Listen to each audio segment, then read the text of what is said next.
Any little beeps and squawks in my theory classes, I always make the students identify the intervals. That one was kind of quick though.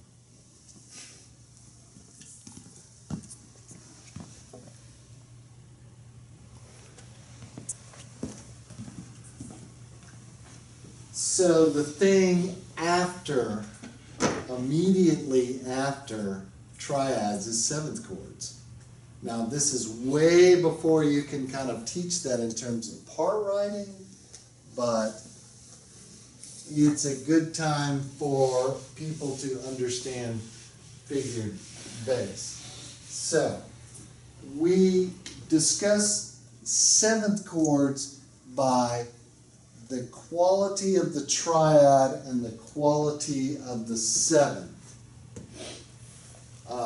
So triad, seventh. Now, the first, and there's really no order, but we'll start with major. So we call this a major seven. So that's a major triad with a major seventh above the root. Okay? Major seventh, or a little more jazz bowy, major seventh chord. I tend to always say all of it, but I tend to annoy people a lot too. So major seventh. It's better to learn traditional understanding of seventh chords before you start thinking about jazz chords. It's easier to go one way than the other, because you can just say, oh, that's just a that. But coming from the jazz to the classical seventh chord thought process, it doesn't work the same. Okay, the next thing, we'll just go minor seventh. So a minor triad. Another thing I'm very particular about is that your M's don't look alike. All right? I use cursive baby M's and big giant big M's. Once you grade about 800 papers, you'll want to make everything clear. Okay. So let's put an ear on that. Major, minor. So again, at this point, even early in the freshman year, have them be able to identify root position triads and then root position seventh chords. Now, my personal favorite is the dominant seventh chord, and that is a major minor seven, because it is such an important part of common practice period music. We just refer to it as a dominant seventh type chord. Okay? It naturally occurs on the fifth scale degree, the dominant. The next one are also my favorites, the two diminished ones. Well, to have a diminished seventh chord, you need to have a diminished triad. Yes? Yes, we'll all agree. So we can have diminished minor, which is that, yes, and we can have fully diminished, which is a diminished triad with a diminished seventh. Now, the beauty of the fully diminished seventh chord is there's only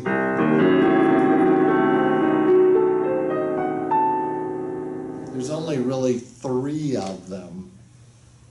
But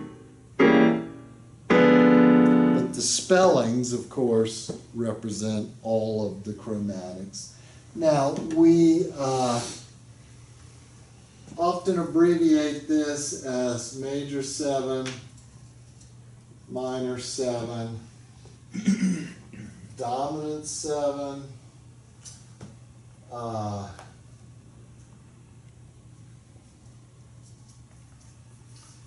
half diminished. That's the only time we ever use that symbol.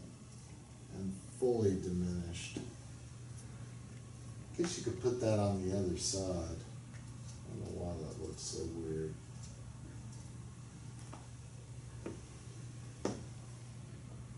Okay, so you want your students to be able to identify this, and we talk about this as like abstract skills, not like this is the 1 chord or this is the 5 chord.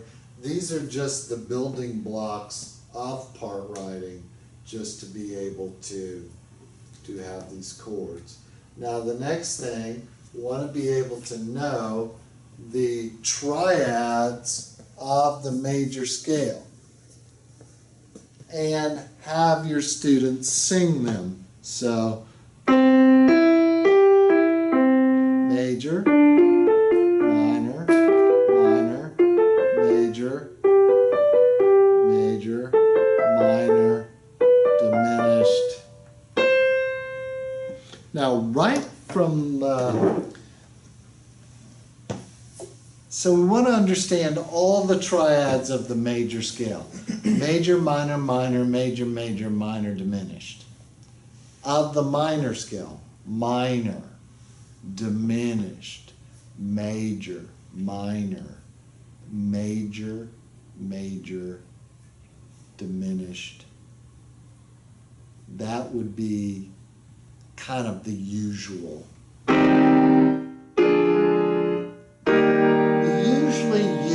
Major 3 as opposed to major 3 plus, but it's still being pointed to by the expo marker.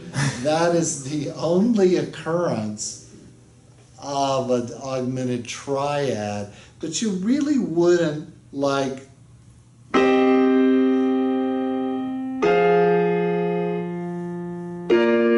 you just wouldn't go to that in a circle of fifths. Okay.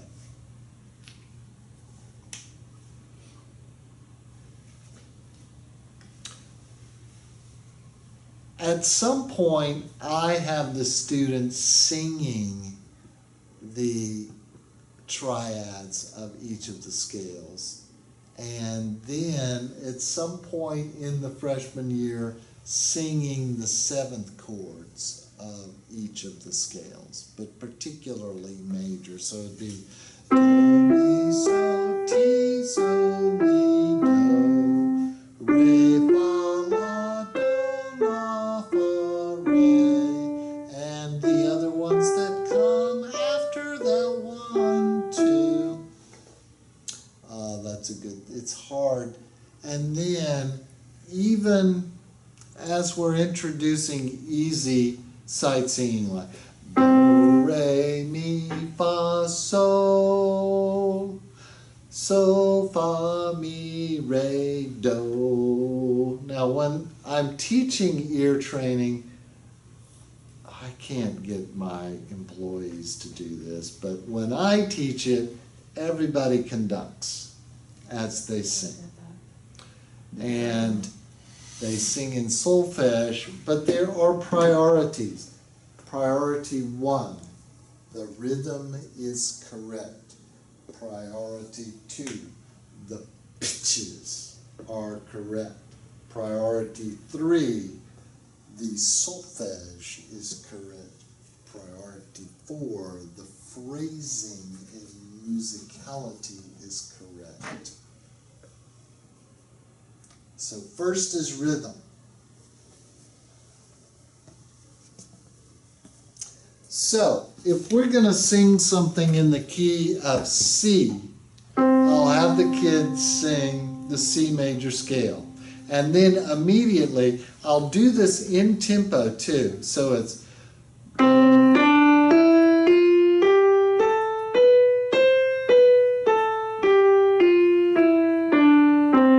then I'll often have them sing it with the girls starting and then the boys chasing, like in.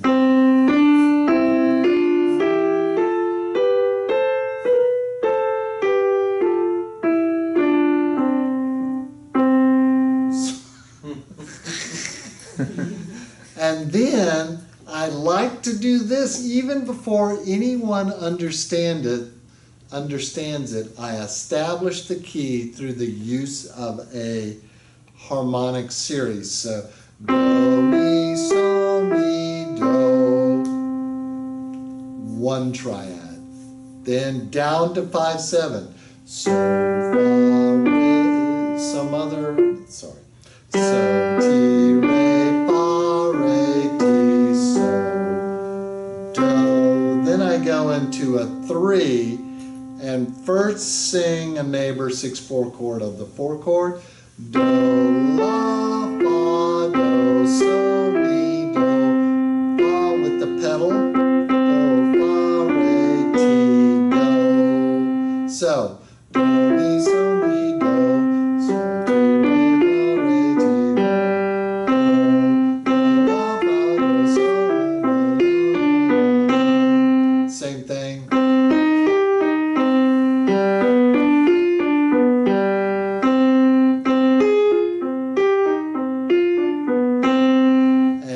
Children will sing that several times a day on different, whatever key level they're starting on. They don't even have to understand that. I don't explain it. I don't write it out. I just sing it and then tell them to sing it. And why shouldn't a person be able to do that if they're majoring in music? You know, if they can't. Here's a little known fact about freshman theory. It's meant for no one. It's like too easy or too hard. And if it's too hard, it's a bad time. Also in my experience, freshmen, even if they're talentless and not smart, will do fine. The people who don't do well in theory fail themselves, literally. They just don't come and they don't do the work. I generally require a great deal of work out of the freshmen, but it's not very hard work, really. I mean, it's just not that hard. So they don't show up, and I think a lot of that has to do with it meets at 8 o'clock in the morning. But in my experience, for many years here, I've taught 8 o'clock freshmen, 9:05 sophomores, 10:10 juniors. The kids who, well, a lot of kids who didn't make it to the 8 o'clock class weren't in the 9:05 class.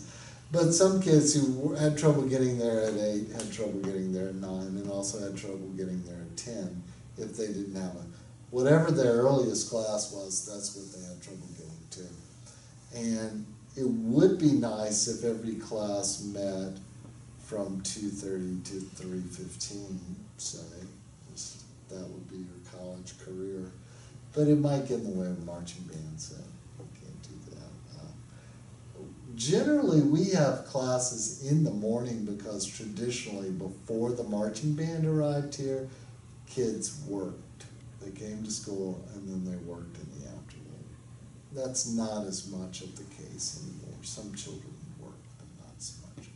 So now that we have established triads and seventh chords, we have to understand the figured bass for seventh chords.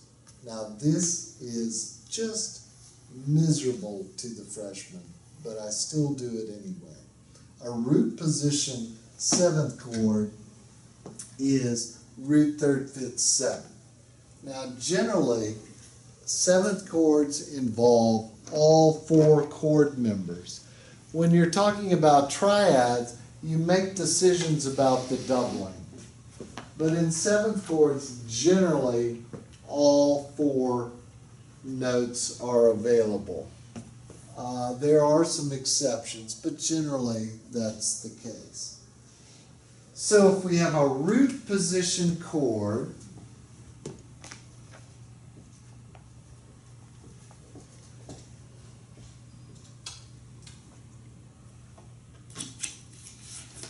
in the minor mode, we have to do that. Okay? In the major mode, that would be acceptable. Do we see the difference? That's root position. Now, how many inversions do we have? Well, we have 3 inversions. So there's 4 ways we can have a seventh chord. So in first inversion, it is 6, 5, 6, 5, 6, 5. Now, there's nothing slashed there. You'll often get children who want to slash something there because there's a B natural in the bass. They'll write 6, 5, slash 3. And it just, you want to see some more magic? Cap eraser. It's not good for bulk erasing. Another thing, never leave your work on the board when you leave your classroom. Someone might critique it. What if you've written a parallel fifth and you leave it on the board? That happened to one of my teaching assistants in Alabama. I came in for a lecture that was in this classroom that still had theory work on the board, and there was a giant mistake in the theory. I was quite embarrassed for myself, for my family, country. All right, so second inversion in second inversion's kind of, let's take a look at what actually is here.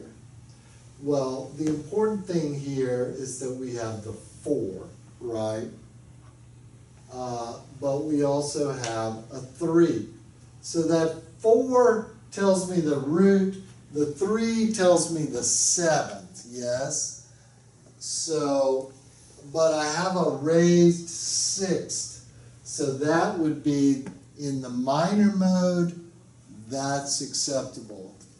In the major mode, you don't have to indicate that raised 7th degree, so 4/3 is acceptable figured bass in the major mode, whereas it's not in the minor mode. All accidental, any change in the key signature has to be notated in your figured bass. Alrighty, now again we're getting to my personal favorite here.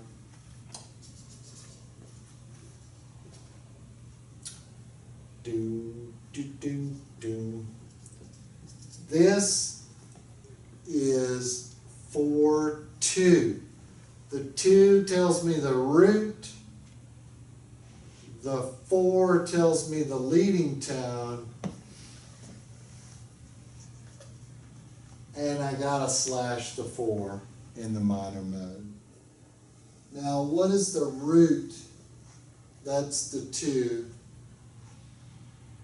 I'm leaving out the 6. It's implied, okay? It's not wrong if you put it there. It's just wasn't standard performance practice. Now, if you notice, if I'm in the key of C minor, all of these are the 5 chord. Yes? And it's major triad, so the Roman numeral is an uppercase Roman numeral. Roman numeral's Roman numeral. Now, you notice for me, I have the figured bass above the Roman numeral as if it's a different plane. Many people were not trained in that magic format. I prefer it because it separates performance practice from theoretical construct, and it's easy enough after that to just eliminate the Roman numeral. Does that make sense? I think it's also very messy to show movement in the figured bass if it's like sitting next to the Roman numeral. I think people have done it that way because they're not as thorough in the figured bass. So the next thing I would do is give either grand staff or single staff triads and chords and make the students do the figured bass. Now this is early in the freshman year, and they often get it all right or get it all wrong. So you can see how we're like thinking about intervals and intervals and intervals, all when we're teaching triads and seventh chords. Okay? Then we move back to key and key signature. All right, so why is a major scale a major scale? I don't know. I don't know. Pythagoras or something. The thing about the keys is if you transpose the tonic to another key level, you still have to have the same collection, whole step, half step, whole step, whole step, whole step, half step. Yes? So if I start that on a E, my whole step moves me to a not a white note. We all know this, right? But teaching it, this is how we get to the point of why do we need sharps and flats and why do we need key signatures. So that brings up everyone's favorite drinking game, the circle of fifths. Now what is a fifth? Technically it's 4/5 of a quart if you're measuring liquor. But I think they sell them in liters now or something.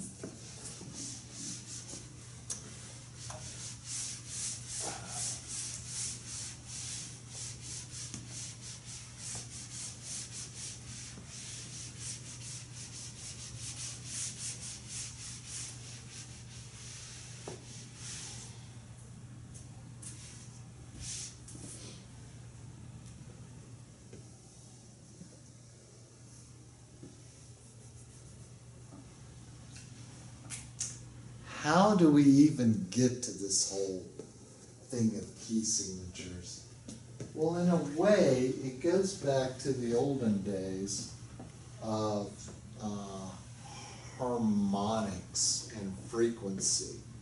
If we have a string and I pluck the string,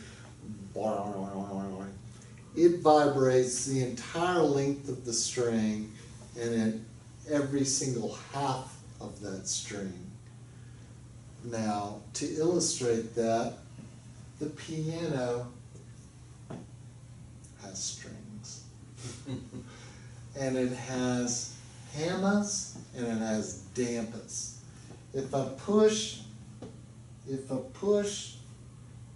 the note down, the damper lifts up until I pick the note up. So that damper is open. What does that mean? It allows the string to vibrate. Now, in thinking of harmonics, let's say this A right here would vibrate and produce a tone. It produced a tone, yes. Now, how many cycles per second is that vibrating? Well, I can tell you, we tune with the oboe to A440. Yes, that's 440 cycles per second. That string vibrates at 440 cycles per second.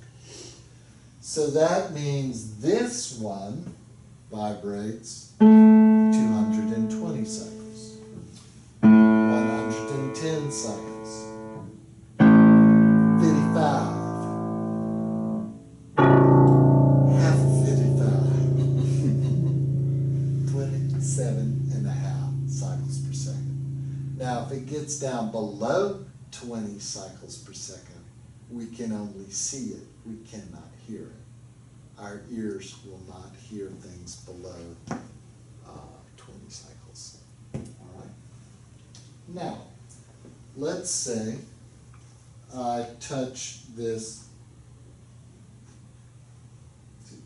220, 110, 55.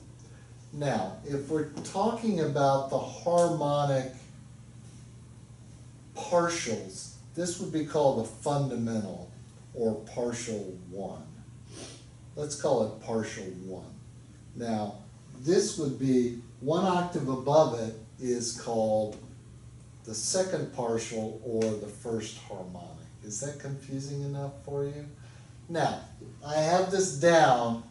It is, the damper is up. I'm going to strike the 110 and it is ringing on the 55 string. We understand that? Okay, so if that's the second partial, what is the third partial? Well, is octave and a fifth above the fundamental. So that's an E, isn't it? So that's an E resonating on the A string. So what's after the fifth? Another octave. Shh. Okay, we understand that? Now think about this. The fourth partial is 4 times the first partial, 2 times the second, so that ratio of 2 to 1 equals an octave. So the ratio of 3 to 2 represents a fifth, and the ratio of 4 to 3 represents a fourth. You getting all that? Music is bad.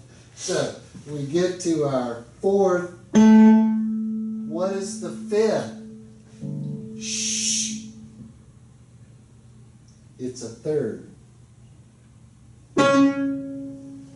That's the fifth partial, which is 5 times the frequency. So how is a third, a major third to some kind of root would be a 5 to 4 ratio. Do you understand that? If this is 5, if this is 5 and this is 4, the major third is a 5 to 4 ratio.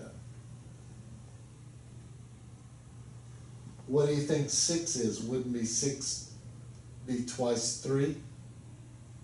And what was 3? E, so 6 is... Okay? Got that? What's 7?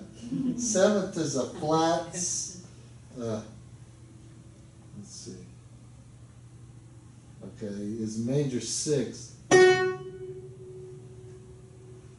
And then, I messed that up, sorry. 1, 2, 4, this is 8. 4, 5, 6, 7 is this. My bad. That's what I did. 7 is like a flat 7. So that's a G resonating on an A string. Let's hear that again. Shh. I don't think these dampers are quite.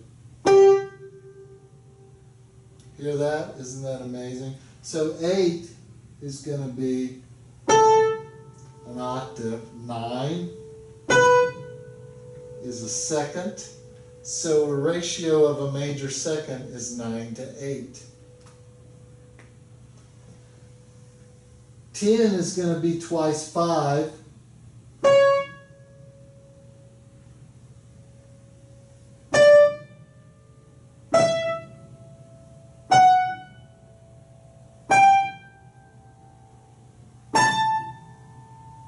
And they get tighter and tighter after that. So this is how the Greeks figured out ratios of intervals, or through the overtones. So all sounds are sine waves added together. What is a sine wave? Is a perfect single vibration. And what does a sine wave sound like? The test tone on the TV or something? Or the closest thing to a sine wave in acoustic music is a flute. It has the purest of sounds, the least overtones. So if you add overtones in different amplitudes or loudnesses compared to the fundamental, that's what makes things sound like things. Like the volume of the overtones is what makes a clarinet sound one way and an oboe sound another way, because that double reed is exciting different frequencies within that bore than the single reed does in a clarinet. That's why an oboe sounds more like a sawtooth wave and a clarinet sounds like more like a triangle wave. But perfect waves can only be created electrically. So back to circles of fifths and all like that. There's a number of ways you can teach this, but let's start with there are no sharps or flats, and they're all white keys in the key of C major. Okay? So, why is it? We don't know why that is, but that's the way it is. If we want to have a same major scale produced to sound exactly alike C major,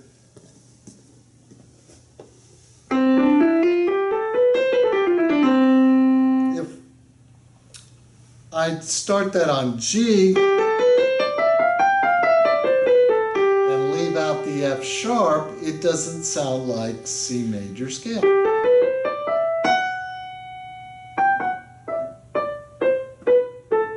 So when I recreate this with whole step, half step, whole step, whole step, whole step, half step, that gives me an F sharp. So what about that is that if we move up a fifth in the circle,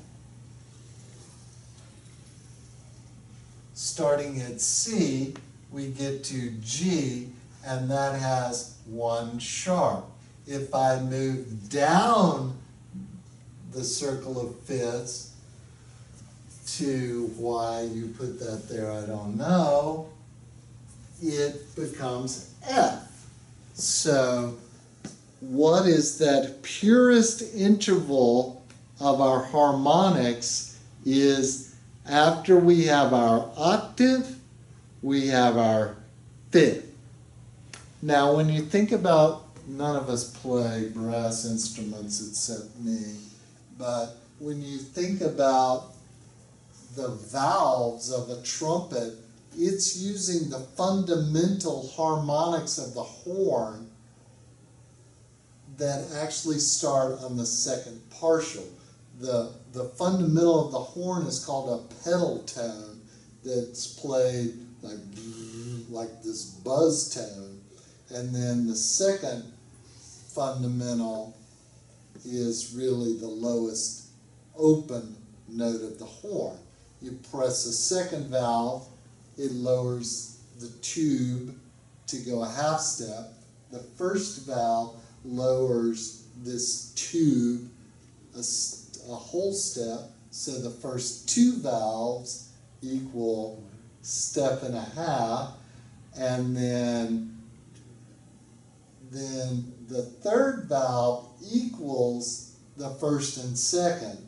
So that's a step and a half, 2 steps, 3 steps,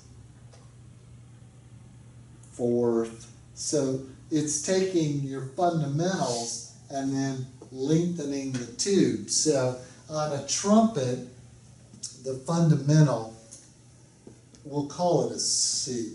Let's call it a C trumpet so we don't have to translate it, okay? So the fundamental is a C, and that's the second partial. The next open note is the G above it.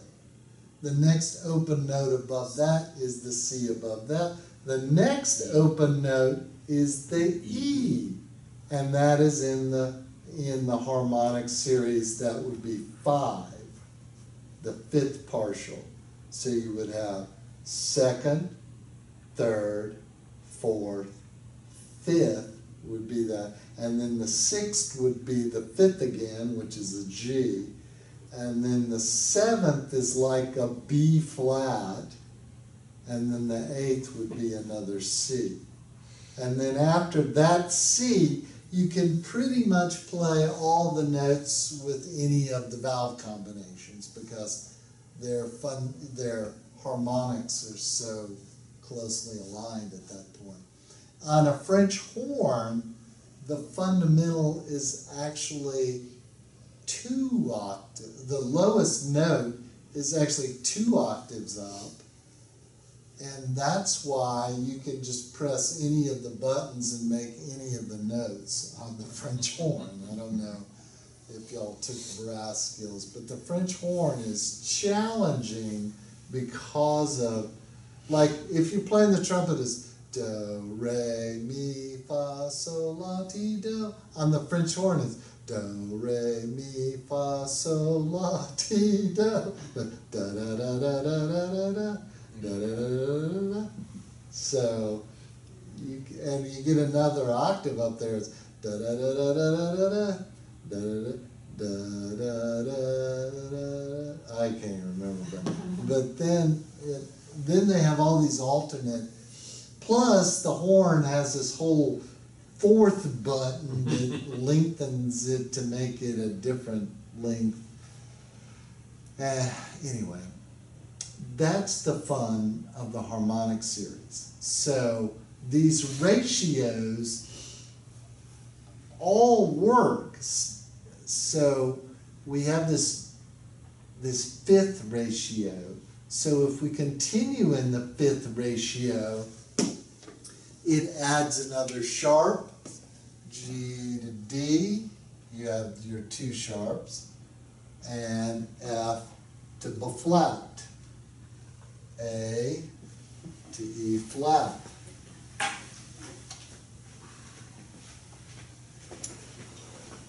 E to A flat, B to D flat. Now, here you have it, right? B up to F sharp, D flat, down to G flat. So you have this merging lane there. Now, then you just apply the relative minors to them, and that's the same thing. A to that other one. A, E. Now, I don't think this is the best way to learn them. What I like to do, and this is the best.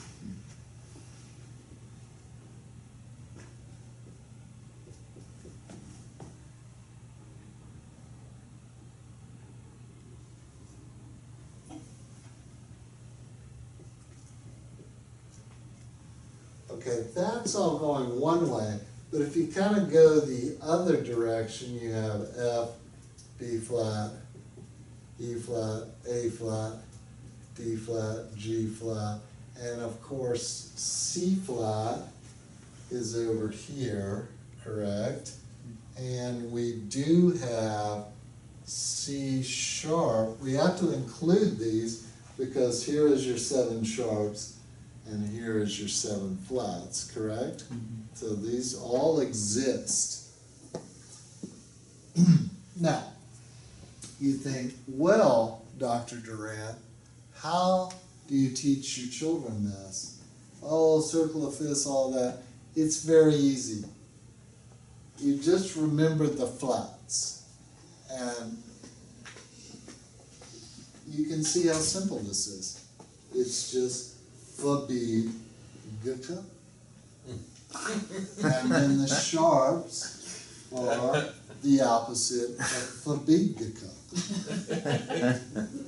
So these little anecdotal things sung to the tune of Somewhere Over the Rainbow.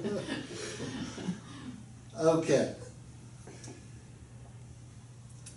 Now, there's a lot. The next thing is the key signatures.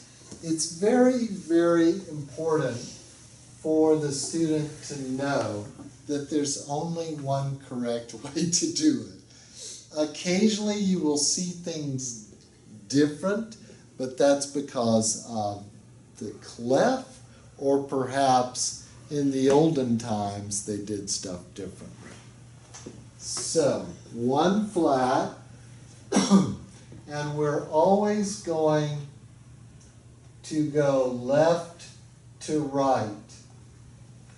And it's always lower left to upper right. Yes?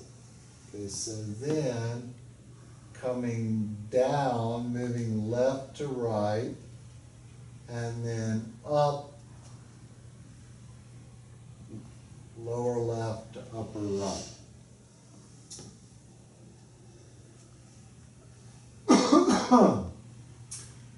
Okay, we need some other key. What would it be? G flat?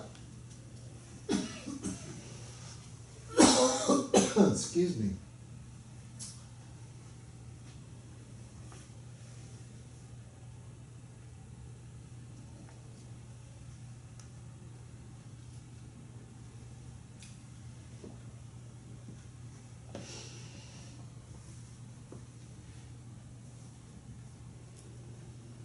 And then the last one.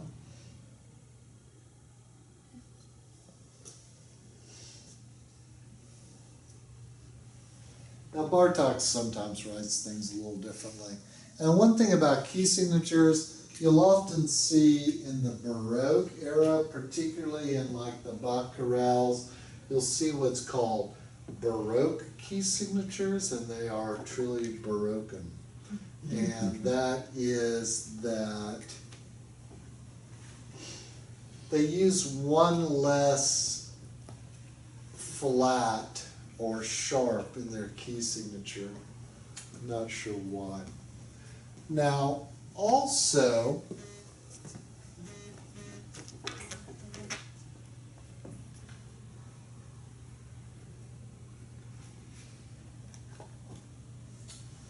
the flats are related and the sharps are related, but it's kind of easier just to remember them than to try to come up with some plan on how to do this. So if we're taking the sharps, we can remember the first one is F sharp.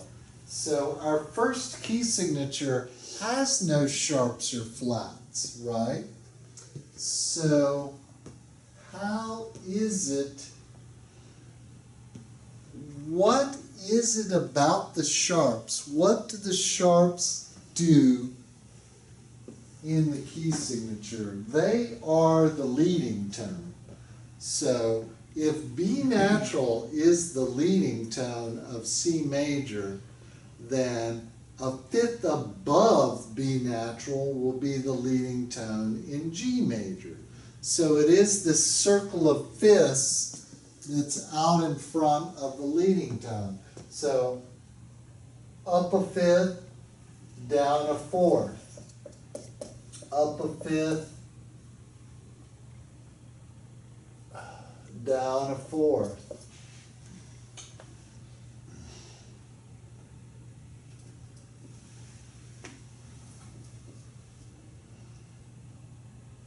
I think we put, and then up a fifth, we put down here, don't we? We don't put A up at the top, do we? And then